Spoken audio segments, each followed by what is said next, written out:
I've gotten quite a few comments asking about this star blanket, so let's do a tutorial. For your first round, cast 4 granny stitches into your magic circle.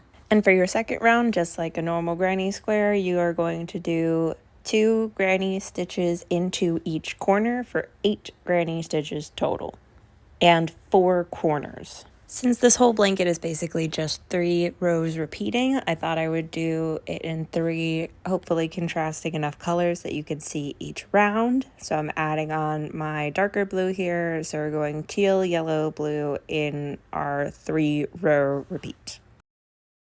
This row is also the point where we differentiate from a traditional granny square pattern and where it gets just a little bit tricky.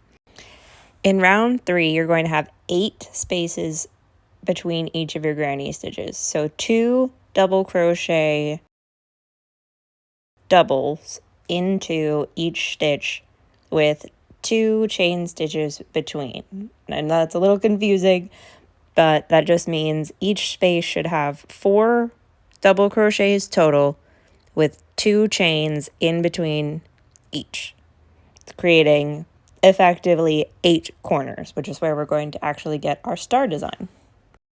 So like I said, since it's a 3-row repeat, we're basically going to be going back to round 1 with our teal.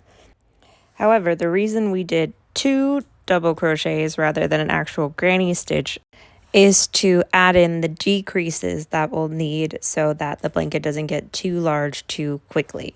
So for round 4, you're not going to be putting a granny stitch corner into each of the spaces, just into the spaces where you've chained 2.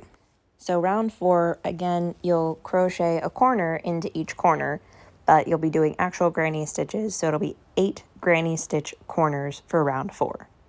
So round 5 will be another yellow round, which is very straightforward, just a granny stitch into each space all the way around. So you'll have 3 granny stitches on each of the 8 sides. Round 6, you'll do a granny stitch corner into each of the 8 corners, and then another set of 2 double crochet clusters on the inside of each one. Or you could just do 4 granny stitches across each side. Just remember that on the next round, you're going to decrease. So for every 3rd round, you just won't be adding in a stitch.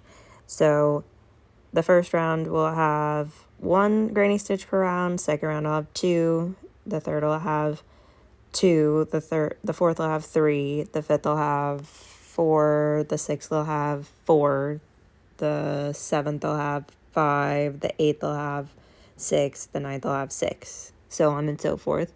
And then you just keep going that way for the rest of the blanket. I hope this tutorial was helpful, and I hope that it makes sense. Please feel free to leave any questions or anything in the comments, or DM me if you have anything that's a bit of a bigger question. I really hope this helps. Thanks for watching.